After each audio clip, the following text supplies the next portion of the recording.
കുട്ടിക്കാലത്ത് നമ്മളൊക്കെ കഞ്ഞിയും കറിയൊക്കെ ഉണ്ടാക്കി കളിച്ചിട്ടുണ്ടാവും അല്ലേ? കളിക്കാത്തവരായിട്ട് ആരും കാണില്ല.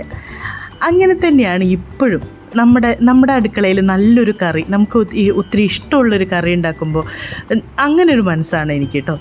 ചിലപ്പോൾ ഞാൻ ഒറ്റയ്ക്കാണെങ്കിലും അടുക്കളയിൽ സംസാരിച്ചുകൊണ്ട് കുക്ക് ചെയ്യും. ചിലപ്പോൾ ഒരു കുക്കറി ഷോ നടത്തുന്ന പോലെ സംസാരിക്കും, ഇല്ലെങ്കിൽ ഒരു വ്ളോഗ് ചെയ്യുന്ന പോലെ സംസാരിക്കും. ഇതൊക്കെ കണ്ടുവന്ന് ഏട്ടനും എന്നോട് പറഞ്ഞിട്ടുണ്ട്, നിനക്ക് പ്രാന്താ. അതേ, അത്തരം കുറച്ച് പ്രാന്തുകളൊക്കെ എൻ്റെ കയ്യിലുണ്ട്.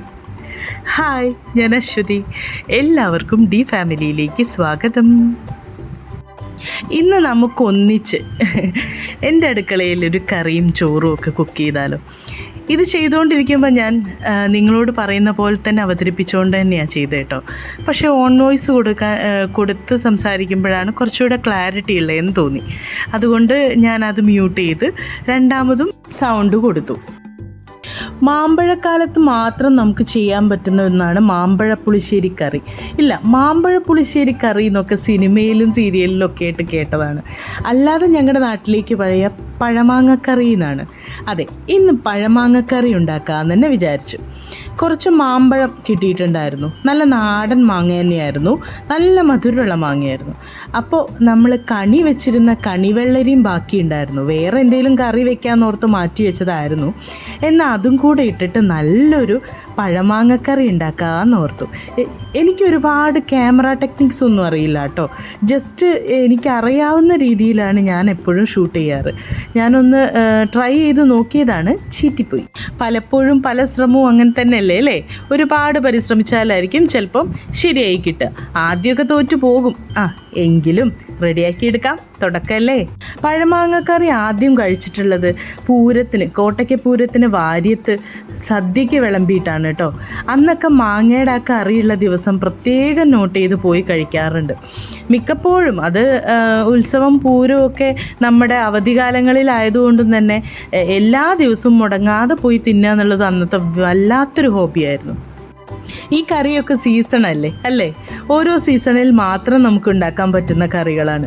മാങ്ങ നമുക്ക് ഇപ്പോഴും അവൈലബിളാണ്. സൂപ്പർ മാർക്കറ്റിലും ഹൈപ്പർ മാർക്കറ്റിലും ഒക്കെ ഏത് സീസണിലും മാങ്ങ അവൈലബിളാണ്. പക്ഷേ നമ്മുടെ നാടൻ മാങ്ങകളുണ്ടല്ലോ, അത് ആ സമയത്ത് തന്നെ കിട്ടുള്ളൂ. പിന്നെ ഏറ്റവും കൂടുതൽ ഇതിന് യോജിച്ച മാങ്ങ എന്ന് പറയുന്ന ആ ചക്കര മാങ്ങയല്ലേ, കുഞ്ഞത്, അതായിരിക്കും.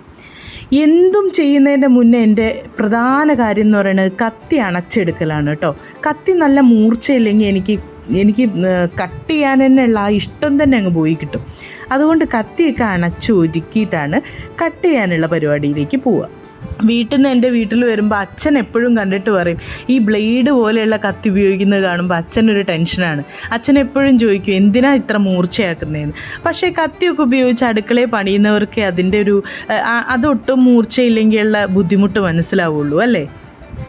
ഇതൊക്കെ ഞാൻ പഠിക്കുന്നത് മണിയമ്മയുടെ അടുത്തു നിന്നാണ് കേട്ടോ, ഉണ്ണിയേട്ടൻ്റെ അമ്മയുടെ അടുത്തുനിന്ന്.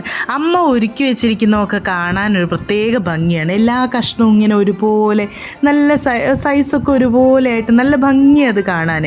എല്ലാം കട്ട് ചെയ്ത് തലേന്നേ കട്ട് ചെയ്തൊക്കെ വെക്കും അമ്മ. എന്നിട്ട് പിറ്റേ ദിവസം കറി ഉണ്ടാക്കും. അതൊക്കെ കാണാനൊരു രസമാണ്. പക്ഷെ അങ്ങനെയൊക്കെ ട്രൈ ചെയ്തിട്ടും എനിക്കിതുവരെ അങ്ങനെ അത്രയും ഭംഗി കിട്ടിയിട്ടില്ല കേട്ടോ. ഇവിടെ മാമ്പഴ പുളിശ്ശേരി ഉണ്ടാക്കുന്ന കൂട്ടത്തിൽ ഞാൻ വെള്ളരിക്ക ഇട്ട് കണ്ടിട്ടില്ല. മാമ്പഴം മാത്രം ഇട്ട് തൈര് ഒഴിച്ച് വെക്കുന്നതായിട്ടാണ് കണ്ടിട്ടുള്ളത്. പക്ഷേ അവിടെ ഞങ്ങൾക്ക് ആ സദ്യക്ക് വിളമ്പുന്നതിൽ വെള്ളരിക്ക കഷ്ണം ഇതുപോലെ നുറുക്ക് കഷ്ണങ്ങളായിട്ടുണ്ടായിരിക്കും, കൂടെ മാമ്പഴവും അങ്ങനെയായിട്ടാണ് കറി കഴിച്ചിട്ടുള്ളത്. അതുകൊണ്ടും കുറച്ചുകൂടി ഇന്നും ഇഷ്ടം ആ കറിയോടാണ്. എൻ്റെ ചേട്ടൻ ദുബായിലുള്ള ആൾ, അവന് ഈ കറി ഭയങ്കര ഇഷ്ടമാണ് കേട്ടോ, മാമ്പഴക്കറി. അത് ഉണ്ടാക്കി കഴിഞ്ഞാൽ കക്ഷിയാണെങ്കിൽ അത്യാവശ്യം ബോഡി ബിൽഡിങ്ങും അതുപോലെ കുറച്ച് നന്നായിട്ട് ഡയറ്റൊക്കെ നോക്കുന്ന കൂട്ടത്തിലാണ്. കുറച്ച് എന്താ പറയുക, ഗ്ലാമറും നോക്കുന്ന കൂട്ടത്തിലാന്ന് വേണമെങ്കിൽ പറയാം. അപ്പോൾ പുള്ളിക്ക് ഇങ്ങനെ ഒരുപാട് വാരി വലിച്ച് തിന്നുന്നത് ഇച്ചിരി പേടിയാണ്. പക്ഷെ മാമ്പഴക്കറി ഉണ്ടാക്കിയ പുള്ളിയുടെ ഡയറ്റൊക്കെ തെറ്റും. ആദ്യം ഒന്ന് ചോറിന് കഴിക്കും, പിന്നെ ഒന്ന് ടേസ്റ്റ് ചെയ്യാനെടുത്ത് കഴിക്കും, എല്ലാം കഴിഞ്ഞാൽ ചട്ടിയിൽ ഇച്ചിരി ചോറിട്ട് കഴിക്കും. അങ്ങനത്തെ കക്ഷിയാണ്. അതുകൊണ്ട് കറി ഉണ്ടാക്കുമ്പോൾ എനിക്ക് അതൊക്കെ ഇങ്ങനെ ഓർമ്മ വരും. അതുപോലെ ഞാൻ പറഞ്ഞില്ലേ, ഇപ്പം മാമ്പഴത്തിനൊക്കെ ഭയങ്കര ക്ഷാമമാണ് അല്ലേ? നാടൻ മാമ്പഴം കിട്ടാനും ബുദ്ധിമുട്ടാണ്. പക്ഷേ ഈ കറിക്ക് മാച്ച് ചെയ്ത മാങ്ങ എന്ന് പറയുന്നത് ആ കുഞ്ഞ ചക്കര മാങ്ങകളാണ്.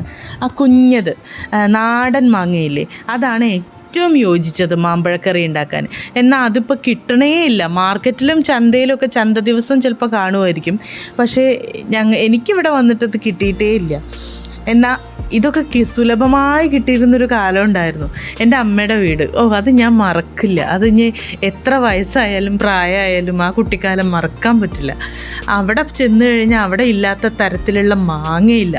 അത്രയ്ക്കും മാവുകളും പ്ലാവും, ചക്കയ്ക്കും പഞ്ഞില്ല, മാങ്ങയ്ക്കും പഞ്ഞില്ല, അങ്ങനെ ഒരു നാടായിരുന്നു. അന്നൊക്കെ മഴ വരുമ്പോൾ നല്ലൊരു കാറ്റടിക്കുമ്പോൾ ചടപടയേന്ന് സൗണ്ട് കേൾക്കാം. പറമ്പിലൊക്കെ അങ്ങിങ്ങുമായിട്ടുള്ള മാവുന്ന് നല്ലപോലെ മാങ്ങ വീഴുന്ന ഒച്ച. അത് കേൾക്കുമ്പോഴേക്കും ഞങ്ങളൊരു 10-15 പിള്ളേരുണ്ട് കേട്ടോ, മൊത്തം ടോട്ടൽ. ഞങ്ങളെല്ലാവരും കൂടെ ഓടിച്ചെന്ന് അത് മത്സരിച്ചെടുക്കുന്നൊരു സമയമുണ്ട്. അതൊക്കെ ഒരു കാലം അല്ലേ. ഇന്നിപ്പോൾ എല്ലാം മാറിയിട്ടോ. ആ പഴയ വീടും പഴയ പറമ്പും തൊടിയും ഒന്നുമില്ല. കാരണം എല്ലാ കുട്ടികളും വലുതായി, ചേട്ടന്മാരായി, കല്യാണം കഴിഞ്ഞു, പിള്ളേരായി, കുടുംബമായി, അംഗസംഖ്യ കൂടി, ഇപ്പോൾ പുതിയ പുതിയ വീടുകളായി. അങ്ങനെ അത് സ്വാഭാവികമല്ലേ അല്ലേ. ഞാനിങ്ങനെ സംസാരിച്ച് കാട് കയറി പറമ്പ് കയറിയൊക്കെ അങ്ങ് എത്തി അല്ലേ. കറിയുടെ കാര്യം നിങ്ങൾക്കറിയാലോ. കറി ഞാൻ പ്രത്യേകം പറഞ്ഞു തരേണ്ട കാര്യമൊന്നുമില്ല. എല്ലാവരും മാമ്പഴ പുളിശ്ശേരി നല്ല സൂപ്പറായിട്ട് വയ്ക്കുന്ന ടീംസാണെന്ന് എനിക്ക് നല്ലപോലെ അറിയാം. പല നാടുകളിലേക്ക് പല രീതിയിലേക്കാണ് വെപ്പ്. അപ്പോൾ അരപ്പിൽ മാത്രമായിരിക്കും ചിലയിടത്ത് വ്യത്യാസം. അത് മാത്രം ഞാൻ എടുത്തു പറയാം. ബാക്കിയൊക്കെ നിങ്ങളോട് സംസാരിക്കാൻ കിട്ടുന്ന സമയമല്ലേ. എൻ്റെ വാചകടിയും കത്തിയും ലാത്തിയടിയും ഒക്കെ കേട്ട് എന്നെ ഇഷ്ടപ്പെട്ടാൽ നിങ്ങൾ സബ്സ്ക്രൈബ് ചെയ്യണേ. സബ്സ്ക്രൈബ് ചെയ്യുന്നതിനനുസരിച്ചല്ലേ നമുക്കൊരു പ്രചോദനം ഉണ്ടാവുള്ളൂ ഇനിയും വീഡിയോസ് ചെയ്യാൻ. അതുപോലെ കമൻസിൽ ഇത് ലാത്തി കൂടുതലാണെങ്കിൽ അതും നിങ്ങൾ രേഖപ്പെടുത്തൂ. കമൻസിലൂടെ വായിച്ച് ഞാൻ നന്നാവാൻ ശ്രമിക്കാം. മാങ്ങയും വെള്ളരിക്കും ഞാൻ ഒരുമിച്ച് തന്നെയാണ് കേട്ടോ വേവിക്കാൻ വെച്ചിട്ടുള്ളത്. മാങ്ങ വേവുന്ന കൂട്ടത്തിൽ തന്നെ വെള്ളരിക്ക് നല്ലപോലെ വെന്ത് കിട്ടണം എനിക്ക്. അതുകൊണ്ടാണ് ഒരുമിച്ചിട്ട് തന്നെ വേവിക്കാൻ വെച്ചത്. ഇനി അരപ്പിലായിരിക്കും പലയിടത്തും പല രീതിയിലുള്ള അരപ്പായിരിക്കും ഉണ്ടാക്കുന്നത്. ഞാനിവിടെ എടുത്തിരിക്കുന്ന ഒരു അരമുറി തേങ്ങ ചിരകിയെടുത്തതും കൂട്ടത്തിൽ ഞാൻ ഇച്ചിരി ഉപ്പ് ഇട്ട് കൊടുക്കും, കടുകും ഇട്ട് കൊടുക്കും. അതുപോലെ ചെറിയ ജീരകവും ചേർത്തിട്ടുണ്ട്. ഇച്ചിരി മഞ്ഞൾപ്പൊടിയും കൂടെ ചേർത്തിട്ട് ഞാൻ മിക്സിയിലിട്ട് നല്ല പോലെ അരച്ചെടുക്കണം. നന്നായിട്ട് അരഞ്ഞു കിട്ടണം കേട്ടോ, കട്ടയായിട്ട് ഇരിക്കരുത്.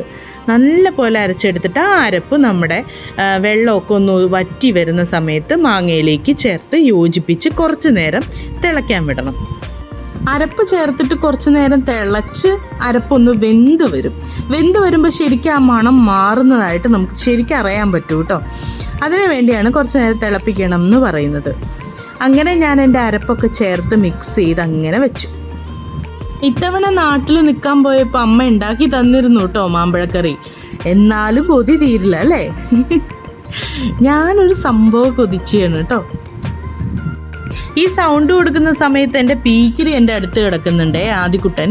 ഇങ്ങനെ ഞാൻ പറയുന്നതിനൊക്കെ കമൻ്റ് അടിച്ച് എന്നെ കളിയാക്കി കിടക്കുന്നുണ്ടേ. ഞാൻ ഇടയ്ക്കിടയ്ക്ക് ടോ പറയുന്നുണ്ടെന്ന് അവൾ പറയുന്നത്. എന്തായാലും ക്ഷമിക്കണേ, എനിക്കത് വന്നു പോകുന്നത് അറിയാതെ. ഇനി നമ്മുടെ മാങ്ങേനെ ആക്രമിക്കേണ്ട സമയമാണ് കേട്ടോ. ആ തവി വെച്ച് ശരിക്കും മാങ്ങ അങ്ങ് ഉടയ്ക്കണം. മാങ്ങയുടെ ആ ഫ്ലഷൊക്കെ ശരിക്കും ഇളകി നമ്മുടെ കറിയിനോട് യോജിച്ച് വരണം. എനിക്ക് മാമ്പഴക്കറിയിൽ ഒരു ഇച്ചിരി മധുരമുള്ളതാണ് ഇഷ്ടം. അപ്പോൾ നമുക്ക് ആദ്യം മാങ്ങയുടെ മധുരം ഒന്ന് ഇറക്കിയെടുക്കാം, എന്നിട്ട് മധുരം ആവശ്യമുണ്ടെങ്കിൽ ആഡ് ചെയ്യുകയും ചെയ്യാം. അപ്പം ഞാൻ ശരിക്കും തവി വെച്ച് മാങ്ങ ഉടച്ചെടുത്തിട്ടുണ്ട്. മാങ്ങ ഉടച്ചെടുത്ത് പിന്നെ ലാസ്റ്റാണ് നമ്മൾ തൈര് ഒഴിക്കുന്നത്. അപ്പോൾ തൈര് കട്ടയില്ലാതെ ഒഴിക്കാൻ ഞാൻ ആദ്യം ഒന്ന് മിക്സിയിൽ അടിച്ച് വെച്ചിട്ടുണ്ട്. വെള്ളം ചേർക്കരുത് കേട്ടോ. തൈര് കട്ടയില്ലാതെ കിട്ടാൻ വേണ്ടിയിട്ടാണ് നമ്മളൊന്ന് അടിക്കുന്നത്. അത് ചേർക്കുന്ന സമയത്ത് തീ വളരെ സിമ്മിലിട്ടിട്ട് വേണം തൈര് ഒഴിക്കാൻ. കാരണം നമ്മുടെ കറി ഇനി തിളയ്ക്കേണ്ട ആവശ്യമില്ല. തൈര് ഒഴിച്ചു കഴിഞ്ഞാൽ ഇനി തിളയ്ക്കാൻ വേണ്ടി വിടരുത്. അങ്ങനെ ഞാൻ തൈര് ഒഴിച്ചു. പിന്നെ എല്ലാം ഒന്ന് ശരിക്കും യോജിപ്പിച്ച് തവി കൊണ്ട് ശരിക്കും ഒന്ന് യോജിപ്പിച്ചെടുക്കണം. ചില കറികൾ ഉണ്ടാക്കുമ്പോൾ ആത്മാർത്ഥത കൂടിയിട്ടാണോ എന്തോ എൻ്റെത് വല്ലാതെ പാളിപ്പോവാറുണ്ട് കേട്ടോ. അങ്ങനെ പാളരുതേ ഭഗവാനേ എന്ന് പറഞ്ഞുകൊണ്ടാണ് ഞാൻ ഇന്ന് കറി വയ്ക്കാൻ ഇറങ്ങി തിരിച്ചിട്ടുള്ളത്. പക്ഷേ കുഴപ്പമില്ലാന്ന് തോന്നുന്നു. എന്തായാലും ഈ സ്റ്റേജിൽ നമുക്ക് ഉപ്പൊക്കെ ഉണ്ടോ എന്നൊന്നും കൂടെ ടേസ്റ്റ് ചെയ്ത് നോക്കിയിട്ട് വേണ്ടത് ഇട്ട് കൊടുക്കാം. പക്ഷേ എനിക്ക് ഇച്ചിരി മധുരം കുറഞ്ഞ പോലെ തോന്നി. അപ്പോൾ ഞാൻ മധുരത്തിന് പഞ്ചസാരയല്ല ചേർത്തിട്ടുള്ളത്, പനക്കൽക്കണ്ടമാണ് ഞാനിവിടെ ചേർക്കുന്നത് കേട്ടോ. കുറച്ച് ഞാൻ മുന്നേ ഇട്ടിട്ടുണ്ടായിരുന്നു, ഇത്ര തന്നെ ഞാൻ മുന്നേ ഇട്ടിട്ടുണ്ടായിരുന്നു. ഞാനത് ഷൂട്ട് ചെയ്യാൻ മറന്നുപോയി. അപ്പോൾ ഇപ്പോൾ ഒന്നുകൂടി അത്രയും തന്നെ വീണ്ടും ഇട്ട് കൊടുക്കുക ചെയ്തേ. അപ്പോഴാണ് മധുരം ഒന്ന് ഉള്ളതായിട്ട് എനിക്ക് തോന്നിയത് കേട്ടോ. എന്തൊക്കെ ഉണ്ടാക്കിയാലും എനിക്ക് ഏട്ടനൊന്ന് വന്ന് ടേസ്റ്റ് ചെയ്ത് കൊള്ളാമെന്ന് പറഞ്ഞാലേ എനിക്കൊരു സമാധാനമുള്ളൂ. ഇല്ലെങ്കിൽ ഒരു ടെൻഷനാണ്. അപ്പോൾ ദാ ഏട്ടൻ വന്നു. ഞാൻ ഓഫ് ചെയ്തു, തീ അണച്ചിട്ടുണ്ടായിരുന്നു. ഏട്ടൻ വന്നിട്ട് ടേസ്റ്റ് ചെയ്തിട്ട് പറഞ്ഞു സൂപ്പറായിട്ടുണ്ട് എന്ന് പറഞ്ഞു. അപ്പോഴാണ് സമാധാനമായത്. ഇനി സമാധാനക്കേട് മൊത്തം ഏട്ടനായിരിക്കും. കാരണം ഞാൻ ഇനി ഇടയ്ക്കിടയ്ക്ക് ചോദിച്ചുകൊണ്ടേയിരിക്കും എങ്ങനെ ഉണ്ടായിരുന്നു കറി എന്ന്. പറഞ്ഞില്ലെങ്കിൽ എന്താ വാദം എന്നറിയാമോ? ഇത് ഇടയ്ക്കിടയ്ക്ക് പറഞ്ഞാൽ എന്താ, നല്ല ടേസ്റ്റ് അല്ലേ, നന്നായിട്ടുണ്ടെന്ന് ഇടയ്ക്കിടയ്ക്ക് ഇങ്ങനെ പറയാമെന്ന് പറയും. ഇങ്ങനത്തെ സൂക്കേട് എനിക്ക് മാത്രമേ ഉള്ളൂ, അത് നിങ്ങൾക്കും ഉണ്ടോ? അങ്ങനെ ഇനി ലാസ്റ്റ് പ്രോസസ്സ് വറുത്തിടാൻ ഞാൻ ഇച്ചിരി ഉലുവ ആഡ് ചെയ്യും കേട്ടോ. മോരുകറി, അതുപോലെ മാമ്പഴക്കറി, പിന്നെ അത് അമ്മ ഉണ്ടാക്കി തരുന്നൊരു വെള്ളരിക്ക കറിയുണ്ട് തേങ്ങ അരച്ചിട്ട്. അതിലൊക്കെ എനിക്ക് ഇതുപോലെ ഉലുവ നന്നായിട്ട് പൊട്ടിച്ച് നല്ല കരിഞ്ഞ് വരണം കേട്ടോ. അങ്ങനെ ഇടുന്നതാണ് വളരെ ഇഷ്ടം. നല്ല ടേസ്റ്റുമാണ് അതിന്. മോരുകറിക്കൊക്കെ പ്രത്യേകിച്ച് ഉലുവ ഇല്ലെങ്കിൽ അത് ഒരു ഫിനിഷിങ് ആവില്ല. നമ്മൾ ഇട്ട് കൊടുത്തിരിക്കുന്ന ഉലുവ, അതുപോലെ കടുക്, മുളക്, അതുപോലെ കറിവേപ്പില എല്ലാം കൂടെ നന്നായിട്ട് മൂത്ത് വന്ന് ഒന്നങ്ങ് പുകഞ്ഞു വരുമ്പോൾ നല്ലൊരു മണവാസന വരാനുണ്ട് അടുക്കള മൊത്തം. അതങ്ങ് കിട്ടിയാലേ നമ്മുടെ കറി ചോറിലേക്ക് റെഡിയായി എന്നുള്ളതിൻ്റെ ഒരു സിമ്പിൾ അല്ലേ. ചോറുണ്ണാൻ തന്നെ വിശക്കാൻ തുടങ്ങും.